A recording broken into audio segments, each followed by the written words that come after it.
সেক্ষেত্রে দেখো আমরা 5 নম্বরটা শিখবো। দেখো কি বলছে, discipline is seen in nature. দেখো ইন নেচার মানে হলো প্রকৃতির মধ্যে, ইন নেচার মানে প্রকৃতির মধ্যে, এখানে কোনো আর্টিকেল গ্রহণযোগ্য হবে না। কারণ এই যে ইন নেচার অনেক সময় কিছু শব্দ আছে যেগুলো কিছু কিছু প্রিপোজিশন আছে তাদের পরে কখনো আর্টিকেল হয় না, আর এগুলো ইন নেচার দ্বারা একটা শব্দ বোঝায় মানে প্রকৃতির মধ্যে, তাহলে এখানে কোনো আর্টিকেল হবে না। Every morning sun rises in the east. দেখো সান হলো একটা একক বস্তু, যারা প্রথম ভিডিওটা দেখো নাই তোমরা দেখে আসবা, আমি বলেছিলাম যে কোনো একক বস্তু যেমন সান, মুন, আর্থ, ওয়ার্ল্ড এগুলো একক বিষয়, সুতরাং এরকম বিষয়ের পূর্বে কি বসবে, দি বসবে। তাহলে every morning the sun rises in the east. Day তাহলে প্রত্যেক দিন কি হয়, পূর্ব দিকে সূর্য ওঠে। Days follows dash night. দেখো রাতকে অনুসরণ করে দিন আসে, তাহলে এখানে একটা রাত না, এখানে একটা রাত না, সব সময় বোঝায় এটা। তার মানে এখানে কোনো একটা এ বাই এন একটা রাতকে না, তার মানে এখানে ডেস আছে। ওকে, এখানে এখানে দেখো এখানে ডেস আছে, তাহলে ডেস ফলোস নাইট।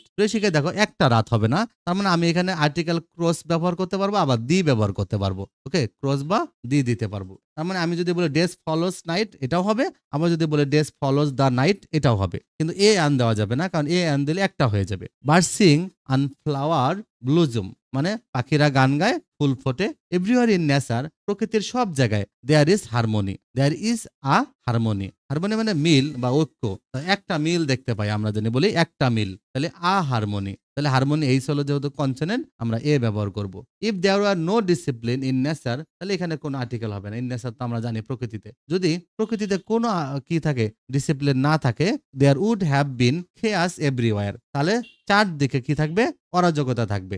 আ কেয়াস এভরিওয়ার, খেয়াস শব্দের অর্থ হলো বিশৃঙ্খলা, তাহলে সি হলো এখানে হলো কনসোনেন্ট, এজন্য আমরা এ ব্যবহার করতে পারবো। আবার বিশৃঙ্খলাকে সংখ্যায় প্রকাশ করা যায় না, আনকাউন্টেবল, বিশৃঙ্খলাকে সংখ্যায় প্রকাশ করা যায় না, এজন্য আমরা এর পূর্বে আর্টিকেল নাও দিতে পারবো। তাহলে আনসারটা এও হতে পারে, আবার ক্রসও হতে পারে। Okay, our life is sum total of hours. তাহলে আমরা আমাদের জীবন হলো কতগুলো আওয়ার্স মানে ঘন্টা, ডেস মানে দিন, ইয়ার্স মানে বছর।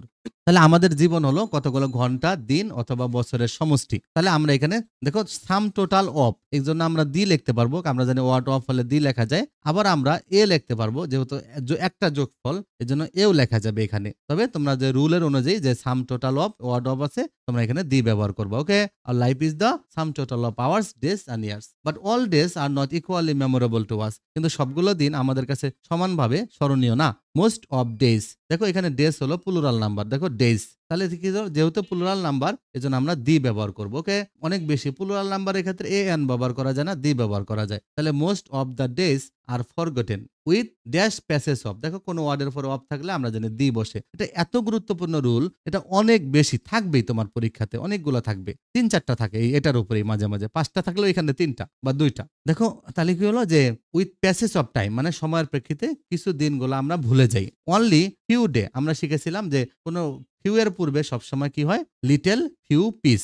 এই লিটল ফিউ পিস এই 3টা শব্দ পরিমাণের স্বল্পতা বোঝায়, এদের পূর্বে আর্টিকেল এ দিতে হবে। যারা আমার রুল 6টা দেখো নাই, রুল 6টা দেখে আসবা। My first day at school is such dash amazing day. তাহলে my first day at school তার মানে আমার স্কুলের প্রথম দিন। তাহলে আমি বলেছিলাম কিছু কিছু প্রিপোজিশনের পরে আর্টিকেল হয় না। দেখো আমি at school, my first day at school, তার মানে আমার এখানে কোনো আর্টিকেল হবে না। ওকে, তাহলে my first day at school is such amazing day, তাহলে একটা এরকম স্মরণীয় দিন, তার মানে এখানে একটা স্মরণীয় দিন। অ্যামেজিং এটা হলো ভাবেল, এই জন্য আমরা অ্যান ব্যবহার করবো। ওকে, তাহলে অ্যান হলো অ্যামেজিং এর ভাবেল হলো এ, এই জন্য আমরা আর একটা চমৎকার দিন বোঝাই, এই জন্য আমরা কি করেছি, অ্যান ব্যবহার করেছি। ওকে, তাহলে অ্যান্সারটা হবে অ্যান, অ্যান অ্যামেজিং ডে। তো শিক্ষার্থীরা আমরা দেখো 7 নম্বরটা শিখবো, কি বলছে, truthfulness is greatest of all. দেখো এই যে গ্রেটেস্ট অফ, ওয়ার্ড অফ আছে, তাহলে আমরা এই যে কোনো ওয়ার্ড অফ থাকলে আমরা জানি কি ব্যবহার করতে হয়, দি ব্যবহার করতে হয়। তাহলে the answer is the. Truthfulness is the greatest of all versa. দেখো অল ভার্সু, তাহলে অল ভার্সু সকল গুণ, তাহলে মাঝে কোনো আর্টিকেল বসবে না। ওকে, অল ভার্সু সকল গুণ বোঝাচ্ছে, তাহলে এখানে মাঝে কোনো আর্টিকেল বসবে না। Which make man really great, তাহলে মেক ম্যান, তো ম্যান এর এম হলো কনসোনেন্ট, এই জন্য আমরা কি করব, এ ব্যবহার করব। Make a man really great, যেটা একজন মানুষকে মহৎ করে। If we don't cultivate habit of, দেখো এই যে ওয়ার্ড অফ দিয়েছে, দেখছো কত এটা অনেক দেয়। If we don't cultivate habit of speaking, তাহলে এখানে the habit of speaking truth. দেখো ট্রুথ হলো সত্য বোঝায়, মনে রাখবা ট্রুথ হলো সত্য, এই যে ট্রুথের পূর্বে সবসময় কি হবে, দা বসবে। হ্যাঁ, দ্য ট্রুথ, তাহলে কি হলো, if we don't cultivate the habit of speaking the truth, আমরা যদি সত্য বলার অভ্যাস তৈরি না করি, তাহলে হলো we can not command dash confidence of others. দেখছো এখানে অফ আছে, যে ওয়ার্ড অফ আছে, আমরা এখানে দি ব্যবহার করব। তাহলে এটা গুরুত্বপূর্ণ একটা রুল। ওকে, তাহলে কোনো ওয়ার্ডের সাথে যদি টিএস থাকে এটা মনে রাখবা, ট্রু এর শব্দের সাথে টিএস দেওয়ার কারণে ট্রুথ হয়ে গেছে। টিএস থাকলে তার পূর্বে দি দিতে হবে, যেমন ডেপথ, ওয়াইড, ট্রুথ, ফিফথ, এগুলোর পূর্বে দি দিতে হবে। আর হলো যে কোনো ওয়ার্ডের পরে যখন অফ থাকে তাহলে এখানে দি দিতে হয়, তাহলে কনফিডেন্স অফ, এই জন্য আমরা দি দিব। আমরা আবার এটাও শিখেছিলাম ইএনসি থাকলে শেষে তার পূর্বে দি দিতে হয়। তাহলে দুই দিক দিয়েই এটা আনসার রুলটা মিলেছে। প্রিয় শিক্ষার্থীরা, আমরা 8 নম্বরটা দেখবো। দেখো, মাই mother is very religious women. তাহলে আমার মা যেহেতু একজন মহিলা এবং খুবই ধার্মিক মহিলা, এখানে এ হবে, ওমেন বানানটা আসলে ভুল আছে, এখানে ওমেন বানানে WOMAN হবে। ওকে, আর এটা হলো উইমেন, তার মানে এটা দ্বারা প্লুরাল বোঝাচ্ছে। ওকে, তবে এখানে আমার মা যেহেতু একজন, তাহলে আমার মাই মাদার ইজ হবে এখানে, আর এটা এ হবে। My mother is a very religious women. আমার মা একজন ধার্মিক মহিলা। She always advises me to follow path of. দেখো, তিনি সবসময় আমাকে পরামর্শ দেন follow path of truth and honesty, তার মানে সত্য এবং সততার পথ অনুসরণ করতে। এই দেখো ওয়ার্ডের পরে অফ আছে, তাহলে আমরা কি করব, ওয়ার্ডের পরে অফ থাকলে আমরা জানি দি ব্যবহার করতে হবে। She bears good moral character. দেখো গুড ভালো, গুড একটা অ্যাডজেক্টিভ। ওকে, শুধু অ্যাডজেক্টিভ, তাহলে সিঙ্গেল অ্যাডজেক্টিভের পূর্বে কখনো আর্টিকেল হবে না, মনে রাখবা। তাহলে হলো কি যে ঋষিকা, দেখো she bears good moral character, তাহলে তিনি একটা ভালো একটা মোরাল ক্যারেক্টার, নৈতিক চরিত্রর অনুসরণ করেন, ধারণ করেন, লালন করেন। তাহলে এখানে হলো কি, তাহলে জি এর হলো একটা কনসোনেন্ট, এজন্য আমরা এ ব্যবহার করব। ঋষিকা, দেখো এই অফের পরে একটা গ্যাপ ছিল, এই ট্রুথে রাখে, কিন্তু ওই গ্যাপটা এখানে আসলে পরে নেই, গ্যাপটা ভুল মিস্টেক হয়ে গেছে এটা। তাহলে এখানে একটা গ্যাপ আছে, তাহলে এই ট্রুথের আগে কি হবে, তাহলে দ্য পাথ অফ ট্রুথ, তার মানে সত্যের রাস্তা, অ্যান্ড অনেস্টি, সততার। তাহলে এখানে কিন্তু আর্টিকেল হবে না। ওকে, নর্মাল ট্রুথের পূর্বে দা হয়, কিন্তু এখানে কোনো আর্টিকেল হবে না, কারণ অফের পরে কোনো আর্টিকেল হবে না ট্রুথের আগে। তাহলে এই জন্য সি নাম্বার, এখানে সি নাম্বারটা ছিল, এটা হবে cross. She is very kind to poor. তাহলে এই যে পোর, দেখো পোর মানে গরিব বোঝাচ্ছে, কিন্তু এখানে একজন গরিবকে বোঝাচ্ছে না, তিনি সকল গরিবদের প্রতি দয়ালু। তাহলে অনেককে যদি একসাথে বোঝায়, সকল দরিদ্রকে যদি একসাথে বোঝায়, তখন আমাদেরকে দি ব্যবহার করতে হবে। তাহলে দা পোর এক জাতীয় বোঝাইলে দি দিতে হবে। তাহলে kind to the poor. She is ideal housewife. তাহলে আইডিয়ালের আই হলো ভাওয়েল, এই জন্য আমরা ব্যবহার করবো an. She is an ideal housewife.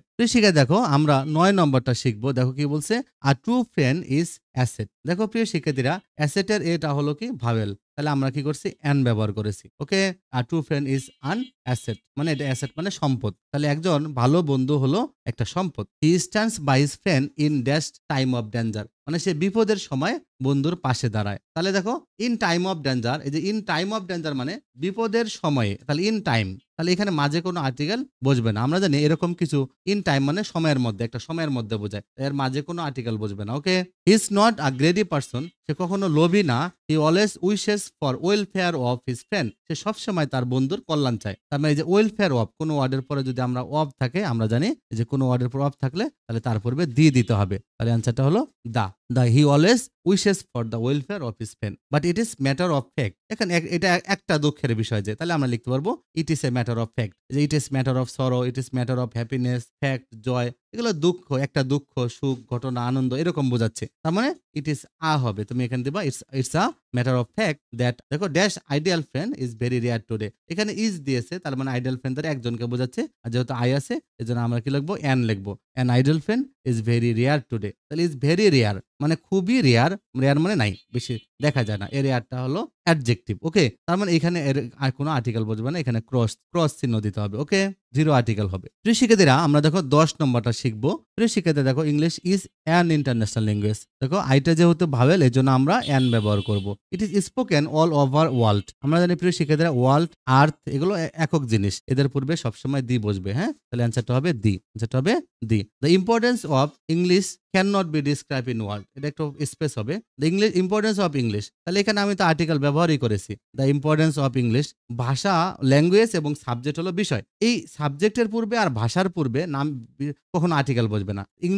এখানে ইংলিশ দ্বারা ইংরেজি ভাষাকে বোঝাচ্ছে। তবে যদি ইংরেজ জাতিকে বুঝাইতো তাহলে কিন্তু দা ইংলিশ হইতো। এখানে যদি ইংরেজ জাতি বুঝাইতো তাহলে কিন্তু আমরা লিখতাম দা ইংলিশ, ইংরেজ জাতি বুঝাইলে। কিন্তু আমরা জানি এটা একটা ভাষা বোঝাচ্ছে, যে ইংরেজির গুরুত্ব, এখানে ইংরেজি ভাষার গুরুত্ব বলছে, তাহলে ভাষার পূর্বে কোনো আর্টিকেল হবে না, ক্রস হবে। Can not be describe in words. All the books on higher education, দেখো all the book on higher education, তার মানে প্রিপোজিশনের আগে কখনো আর্টিকেল দেওয়া যাবে না। ওকে, তার মানে উচ্চশিক্ষার সকল বই, তাহলে প্রিপোজিশনের আগে কখনো আর্টিকেল বসে না। এই যে অন একটা প্রিপোজিশন, অনেকটা প্রিপোজিশন, এর আগে কখনোই আর্টিকেল বসবে না। Today organisation need employees who speak and write standard form of English. Okay, দেখো সংগঠনগুলো ওই রকম এমপ্লয়ি দরকার যারা কি করতে পারে, যারা ইংরেজিতে কথা বলতে পারে এবং লিখতে পারে এবং খুবই স্ট্যান্ডার্ড ফর্মে। তাহলে রাইট এও লিখতে পারবা, তোমরা দা লিখতে পারবা, কারণ দেখো স্ট্যান্ডার্ড ফর্মের পরে অফ আছে। স্ট্যান্ডার্ড ফর্ম দ্বারা একটা অর্থ বোঝাচ্ছে, আর এরপরে অফ আছে, তাহলে তোমরা দা লিখতে পারবা। আবার তুমি এও লিখতে পারবা এখানে, কারণ রাইট আই স্ট্যান্ডার্ড ফর্ম একটা স্ট্যান্ডার্ড ফর্ম যারা অনুসরণ করে। So we should be sincere to learn English.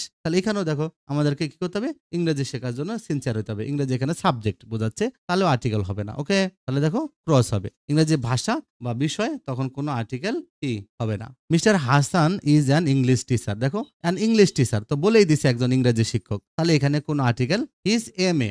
শিখে দেখো এম এ, আমরা জানি এম এ এখানে শুরুতে এম আছে, এম এর এটা ভাওয়ালের মতো উচ্চারণ হয়। ওকে, তাহলে আমরা এখানে অ্যান হবে, তাহলে হলো is an M A, an M A. He serves in famous institution. তাহলে ইনস্টিটিউশন মানে একটা প্রতিষ্ঠান, তাহলে একটা বিখ্যাত প্রতিষ্ঠান হবে, এখানে আমরা এ ব্যবহার করব, কারণ এফ হলো এখানে কনসোনেন্ট, তাহলে famous institution. He tries to lead honest life. He tries to lead honest life. দেখো অনেস্ট হলো ওটা ভাওয়ালের মতো উচ্চারণ হচ্ছে, এজন্য আমরা অ্যান ব্যবহার করব। ওকে, অনেস্ট, তাহলে দেখো এই যে অনেস্ট, দেখো অনেস্টের অটা ভাওয়ালের মতো উচ্চারিত হচ্ছে, এজন্য আমরা এখানে আন ব্যবহার করব। He is most favourite teacher. তাহলে আমরা জানি, আমি তোমাদেরকে বলেছিলাম প্রিয় শিক্ষার্থীরা, মোস্ট শব্দের পূর্বে দি দিতে হয়, তাহলে he is the most favourite teacher to the students. এখানে দেখো স্টুডেন্টসটা প্লুরাল নাম্বার, তো প্লুরাল নাম্বারের পূর্বে আর্টিকেল দি ব্যবহার করতে হয়। যে স্টুডেন্ট প্লুরাল নাম্বার হলে তো সকল ছাত্রদের বোঝাবে, তখন আমরা দি ব্যবহার করব, দ্য স্টুডেন্টস। ওকে, 12 নম্বরটা দেখো কি বলছে, যে dash and is an industrious insect, মানে পিঁপড়া হলো পরিশ্রমী পতঙ্গ। তাহলে এখন অ্যান্ড হবে কি আনঅ্যান্ড। এখানে আমরা একটা পিঁপড়া বোঝাইতে পারি, যেহেতু এটা ভাওয়েল। আবার আমরা পিঁপড়া এক জাতীয় সকল পিঁপড়া জাতিকে বোঝানোর জন্য আমরা দাও ব্যবহার করতে পারবো। And is an industrious insect, পরিশ্রমী পতঙ্গ। তাহলে এখানে কোনো আর্টিকেল হবে না, এখানে কোনো আর্টিকেল হবে না, কারণ আনইন্ডাস্ট্রিয়াস ইনসেক্ট দ্বারা একটা পরিশ্রমী পতঙ্গকে বোঝায়। Okay, no other insect is as industrious like an. তার মানে এখানে আমরা অ্যান ব্যবহার করতে পারবো, যেহেতু ভাওয়েল আছে, আবার শুরুতে অ্যান আছে, আগেও অ্যান আছে, এজন্য আমরা এখানে দাও লিখতে পারবো, দা লিখলেও ভুল হবে না আনসারটা। Okay, if we open pages of history. তাহলে ওপেন পেজেস মানে if you open pages of history, দেখো এই যে ওয়ার্ডের পর অফ আছে, তাহলে আমরা এখানে দি দিব। If you open the pages of history, যদি আমরা ইতিহাসের পাতা খুলি, উই শ্যাল সি দ্যাট, আমরা দেখবো যে এই যে মেন। কৃষিকে দেখো ম্যান যখন থাকবে তখন সামনে এ দিতে হবে, কারণ একজন বোঝায়, আর মেন বোঝালে বেশি বোঝায়, প্লুরাল নাম্বার, প্লুরাল নাম্বার পূর্বে আমরা দি দিব। তাহলে the men who became great in the world were industrious, মানে যে লোকগুলো আমরা ইতিহাসের পাতা উল্টালে দেখতে পাবো, যে লোকগুলো বিখ্যাত হয়েছে তারা সবাই পরিশ্রমী ছিল। তাহলে ওয়ার্ল্ড শব্দের পূর্বে আমরা জানি দি দিতে হবে, ওয়ার্ল্ড আর্থ এদের পূর্বে দি দিতে হবে, কারণ এগুলো একটা করে একক শব্দ। প্রিয় শিক্ষার্থীরা দেখো আমরা 13 নম্বরটা শিখবো। দেখো কি বলছে, প্যাট্রিয়টিজম ইজ নোবেল ভার্সু। তাহলে দেখো নোবেল ভার্সু মানে মহৎ গুণ, নোবেলের এনটা হলো কনসোনেন্ট, এই জন্য আমরা এ ব্যবহার করবো। ওকে, তাহলে patriotism is a Nobel versa, এটা একটা মহৎ গুণ। ইট ইনস্পায়ার্স ম্যান। এই দেখো প্রিয় শিক্ষার্থীরা, ম্যান থাকলে এম এন, তাহলে তোমরা এ ব্যবহার করবা। ইট ইনস্পায়ার্স আ ম্যান, কারণ এখানে একজন ম্যানকে বোঝায়। ওকে, আর ম্যান হলো কনসোনেন্ট, এমটা হলো consonant. To shed the last drop of blood, মানে এটা একজন মানুষকে উৎসাহিত করে জীবনের শেষ রক্তবিন্দুকে ঢেলে দিতে। টু ডিফেন্ড, প্রতিরোধ করার জন্য। ফ্রিডম অফ হিস কান্ট্রি, দেশের স্বাধীনতাকে রক্ষা করার জন্য। তাহলে যে ফ্রিডম অফ যেমন আছে, তাহলে এই ওয়ার্ডের পর অফ আছে, তাহলে আমরা এখানে দি ব্যবহার করব। ড্যাশ ম্যান উইদাউট প্যাট্রিয়টিজমস, এখানে আই হবে না, বানানটা ভুল আছে। Dash man without patriotism no better than. শিক্ষার্থীদের দেখো আ ম্যান, আমরা ম্যানের আ দেবো, এখানে আমরা দা ব্যবহার করতে পারবো। ওকে, তাহলে আমরা আ ব্যবহার করবো, কারণ ম্যান হলো একটা কনসোনেন্ট, এটা একজন মানুষকে বোঝায় এখানে আ ম্যান, আর এখানে অনির্দিষ্ট বোঝা। A man without patriotism no better than a beast. তাহলে আমরা যদি এখানে ব্যবহার করি দা, এখানে তাহলে কি হয়ে যাবে, এখানে আমরা দা ব্যবহার করতে পারবো, এখানেও দা ব্যবহার করতে পারবো। ওকে, তবে আমরা এখানে এ ব্যবহার করবো। আর to patriots think for the welfare of his country. দেখো এই যে ওয়েলফেয়ার অফ তো দিয়েই দিছে, তার পূর্বে দা, তাহলে এখানে তো আর আর্টিকেল বসবে না, কারণ ওরা আর্টিকেলটা দিয়েই দিয়েছে, তাহলে আমাদেরকে আর্টিকেল দিতে হবে না, আমরা ক্রস ব্যবহার করব। আমরা 14 নম্বরটা শিখবো। দেখো আর library is a part and parcel of educational institution. তার মানে একটা লাইব্রেরি হলো একটা শিক্ষা প্রতিষ্ঠানের অবিচ্ছেদ্য অংশ। পার্ট অ্যান্ড পার্সেল মানে অবিচ্ছেদ্য অংশ, তার মানে এডুকেশনালের ই হলো ভাওয়েল, এজন্য আমরা লিখবো an educational institution. It's unique place. দেখো ইউ এর মতো উচ্চারণ হলে আমরা জানি এ হয়, তাহলে it is a unique place. তাহলে আমরা দেখো ইউ এর মতো উচ্চারণ হলে আমরা জানি কি হয়, এ হয়, তাহলে আমরা লিখবো it's a unique place where books of different subjects are kept for reading. এটা হলো এমন একটা জায়গা, একটা সুনির্দিষ্ট একটা জায়গা যেখানে বিভিন্ন বিষয়ের বইগুলো রাখা হয়। It enables the readers to read the books of their choice. এটা একজন পাঠককে এনাবেল মানে সক্ষম করা, সক্ষম করে তার পছন্দের বইগুলো পড়তে। দ্যাট ক্রিয়েট এনথাজিয়াম ফর লার্নিং, এবং কি করে, এবং তার শেখার জন্য উৎসাহ উদ্দীপনা সৃষ্টি করে। তাহলে ক্রিয়েট এনথাজিয়াম, এনথাজিয়াম মানে উৎসাহ বা উদ্দীপনা। তাহলে এখানে কোনো আর্টিকেল হবে না। Students pay a visit to dash library regularly. তাহলে কি করতে হবে, এই যে ছাত্রদেরকে কি করতে হয়, pay a visit to library regularly. তাহলে এই যে লাইব্রেরি শব্দটা যেহেতু আগে আসে, আমরা তাহলে আবার আসে, এই জন্য আমরা দি ব্যবহার করব এখানে। ছাত্রদেরকে সবসময় লাইব্রেরিতে যেতে হয়। দে ক্যান বড়ো বুকস ফর সার্টেন পিরিয়ড, তার মানে একটা অনিশ্চিত সময় বোঝাইতে হয়, যে আর সার্টেন পিরিয়ড মানে একটা অনির্দিষ্ট সময়। ওকে, দে ক্যান বড়ো books for a certain period. তাহলে তারা কি করে, তারা একটা সময়ের জন্য তারা কি করে, বইটা নেয়। And return them after given time. তাহলে এবার যেহেতু সময়টা আবার আসছে, এজন্য আমরা দা ব্যবহার করব, আফটার দা গিভেন টাইম। এখানে নির্দিষ্ট হয়ে গেল টাইমটা, আগে অনির্দিষ্ট ছিল, পরে নির্দিষ্ট হয়ে গেছে, আফটার দা গিভেন টাইম। এখানে দা ব্যবহার করতে হবে। Drug addiction is now global problem. তাহলে drug addiction is now a global problem. তাহলে ড্রাগ এডিকশন এখন একটা বৈশ্বিক সমস্যা। It has spread poisonous claw all over the world. এটা হলো একটা বিষাক্ত থাবা ছড়িয়ে দিয়েছে, কোথায়, সারা পৃথিবীতে, অল ওভার দ্য ওয়ার্ল্ড। তাহলে এখানে আমরা জানি ওয়ার্ল্ডের পূর্বে দি ব্যবহার করতে হবে। Frustration is main cause of, এই যে ওয়ার্ডের পর অফ আছে, মেইন কজ দ্বারা মূল কারণ বোঝা, তার প্রভাব আছে, এখানে দা দিব। তাহলে frustration is the main cause of drug addiction. মাদকাসক্তির মূল কারণ হলো হতাশা। Drugs bear terrible effect. তাহলে drugs bear a terrible effect মানে একটা ভয়ঙ্কর প্রভাব। তাহলে এখানে আমরা এ ব্যবহার করব। টেরিবলের টিটা কনসোনেন্ট, আর একটা যেহেতু প্রভাব বোঝাচ্ছে অনির্দিষ্ট অর্থে, আর ড্রাগস বিয়ার আর terrible effect on human body. তাহলে অন হিউম্যান বডি মানে তাহলে কোথায় বোঝায়, মানব শরীরে। অন হিউম্যান বডি মানে মানব শরীরে। তাহলে এখানে মাঝে আর কোনো আর্টিকেল হবে না। ওকে, তাহলে এটা আমাদের ক্রস হবে, এই নম্বরটা আমাদের ক্রস হবে। দেখো এই নম্বরটা ক্রস হবে, কারণ অন হিউম্যান বডি, ওয়ান দ্বারা মানব শরীরের উপর নির্দেশ করে, এক্ষেত্রে এদের মাঝে কোনো আর্টিকেল হবে না। It kills a man little by little. একজন মানুষকে ধাপে ধাপে হত্যা করে। No physician can stop the changes that take place in the organs of the addict. এখানে দ্য অ্যাডিক্ট বলতে যত মাদকাসক্ত সবাই একসাথে বোঝাচ্ছে। তার মানে কোনো শারীরতত্ত্ববিদ, ফিজিশিয়ান কি করতে পারে না, তার শরীরের অভ্যন্তরে কোষে যে পরিবর্তনগুলো ঘটতেছে এগুলো সে থামাইতে পারবে না এই মাদকাসক্তদের। তাহলে দা এডিক্ট বলতে সকল মাদকাসক্ত বোঝায়। তাহলে আমরা এখানে দা ব্যবহার করব। আমরা 16 নম্বরটা শিখবো। দেখো, the main aim of education is not only to pass the exam. মানে শিক্ষার মূল উদ্দেশ্য শুধুমাত্র পরীক্ষায় পাশ করা না। তাহলে দ্য এইম অফ এডুকেশন, এখানে শিক্ষার মূল লক্ষ্য। তাহলে মাঝে কোনো আর্টিকেল হবে না। ওকে, আর এডুকেশনের পূর্বে কখনো আর্টিকেল হয় না। আর মেইন শব্দের পূর্বে দা হয়, দেখো ওরা দা দিয়ে দিয়েছে এখানে। ওকে, আমরা শিখেছিলাম মেইন, বেসিস, কস্ট, এই চারটা শব্দের পূর্বে মেইন, বেসিস, কস্ট আর মোস্ট, এই চারটা শব্দের পূর্বে দি বসে। দেখো ওরা এখানে দিয়ে দিয়েছে। গুড জব, দেখো গেট আ গুড জব মানে একটা চাকরি, ভালো চাকরি। তাহলে a good job, but also to gain knowledge. তার মানে এটা ভালো চাকরি শুধুমাত্র না, পরীক্ষা পাশ করা এবং ভালো চাকরি শুধুমাত্র না, বরঞ্চ গেইন নলেজ মানে জ্ঞান অর্জন করতে। আর উইডেন থার্ড আই, মানুষের আরেকটা যে অন্তর্চক্ষু আছে এটা খুলে দেয়, প্রশস্ত করে। তাহলে থার্ড মনে রাখবা, ফার্স্ট, সেকেন্ড, থার্ড, ফোর্থ এই জাতীয় নাম্বারের পূর্বে দি ব্যবহার করতে হবে। তাহলে the third I, TAC. Dash ideal student should, তাহলে এখানে দেখো শুড রিয়ালাইজ, এখানে আমরা দা ব্যবহার করতে পারবো অথবা এন ব্যবহার করতে পারবো, এন আইডিয়াল স্টুডেন্ট। আবার এক জাতীয় সবাইকে আমরা দা দিতে পারবো। আদর্শ ছাত্রদেরকে অথবা একজন আদর্শ ছাত্রকে কি করতে হবে, should realise the Real fact. তাহলে এই দ্য রিয়াল ফ্যাক্ট মানে প্রকৃত ঘটনা, এটা নির্দিষ্ট, এটা ঘটনাটা নির্দিষ্ট, কিছু একটা জানতে হবে, এটা নির্দিষ্ট, আমরা জানি কোনটা জানতে হবে, এখানে নির্দিষ্ট হয়ে গেছে, এই জন্য দ্য রিয়াল ফ্যাক্ট দি হবে। Otherwise the purpose of education will be incomplete one.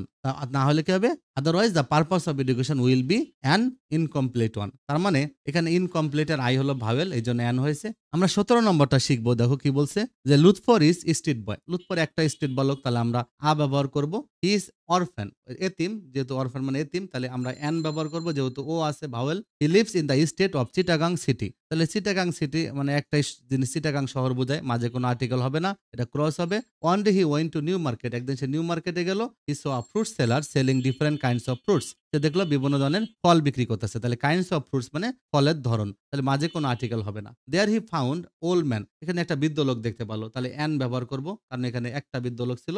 Buying some Apple, সে কিছু অ্যাপেল ক্রয় করতেছিল। অ্যাপেলস লুকড ভেরি ফ্রেশ, দেখো আবার অ্যাপেল শব্দটা আছে, যেন আমরা দা ব্যবহার করব, কারণ আমরা জানি একটা শব্দ পুনরায় থাকলে আবার দা দিতে হয়। আবার অ্যাপেল প্লুরাল, এখানে এই জন্য দা ব্যবহার করব। দেখো এই যে অ্যাপেল প্লুরাল নাম্বার, এই জন্য দা ব্যবহার করবো। ওকে, তাহলে তোমরা এটা মনে রাখতে পারো এভাবে। এবার দেখো, once I went to mango orchard, মানে আমি একটা আমের বাগানে গিয়েছিলাম, তার মানে একটা বাগান, তাহলে এ হবে। ওকে, কি হবে, এ এখানে আমরা ব্যবহার করব। One of my friends was honour of the orchid, এখানে অনার হবে। ওকে, এখানে বানানটা ভুল আছে, ওটা আগে হবে, OWNER, অনার। ওকে, অনার মানে এখানে মালিক, আমার একটা বন্ধু হলো এই বাগানের মালিক। তাহলে one of my friend was honour of the orchid, এই যে অনার অফ, এই দেখো এই যে এভাবে হবে অনার অফ। কোন ওয়ার্ডের পরে যদি অফ থাকে তাহলে তার পূর্বে দি দিতে হবে, আমরা তাহলে এখানে দি দিব, was the honour of the orchid.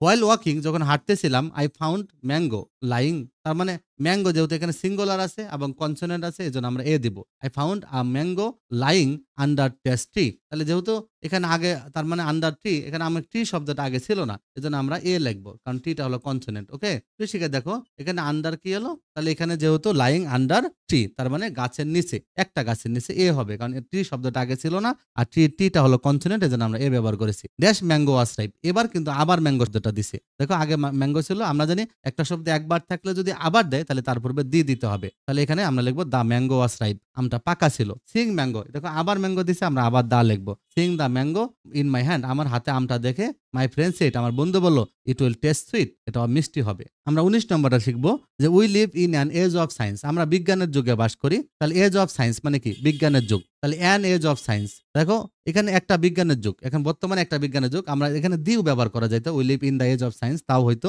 ওরা যেহেতু অ্যান ব্যবহার করেছে, we live an age of science, তাহলে এখানে যেহেতু বিজ্ঞানের যুগ, এখানে আর্টিকেল এটা আছেই, তাহলে এখানে কোনো আর্টিকেল হবে না। এজ অফ সায়েন্স, এর সায়েন্সের আগে কোনো আর্টিকেল হবে না। Newspaper is dash wonder of the of modern science, তার মানে নিউজ পেপার, খবরের কাগজ হলো আধুনিক বিজ্ঞানের একটা বিস্ময়। তাহলে আমরা এখানে কি করবো, এই যে ওয়ান্ডার অফ আছে, তাহলে আমরা এখানে দি ব্যবহার করব। ওকে, আমরা এখানে দি ব্যবহার করব, তবে এও ব্যবহার করা যাবে। ওকে, এখানে কিন্তু আমরা এও ব্যবহার করতে পারবো, একটা ওয়ান্ডার, একটা বিস্ময় ব্যবহার করতে পারবো, আবার নির্দিষ্ট করেও বলতে পারবো। Newspaper is paper which carries news, দেখো এই যে পেপার, তো আমরা এখানে দি ব্যবহার করতে পারবো। পেপারের পি কনসোনেন্ট, এখানে আমরা এ বসে, তবে নির্দিষ্টতা অর্থে আমরা দি দিতে পারবো। তাহলে দেখো news paper is the paper, news paper আসলে এক ধরনের কাগজ, আমি দাও লিখতে পারবো, আবার এও লিখতে পারবো। Okay, newspaper is the paper which carries news of the whole world, it is such an important thing, যেহেতু ভাওয়েল আছে আমরা অ্যান ব্যবহার করবো, এটা একটা গুরুত্বপূর্ণ জিনিস, that we can not go single day, single day মানে সিঙ্গেল একটা দিন, তাহলে এ হবে, go a single day without it, আমরা একদিনও চলতে পারবো না, তাহলে এ সিঙ্গেল ডে, তাহলে সিঙ্গেল ডে দ্বারা একটা দিন বোঝায়।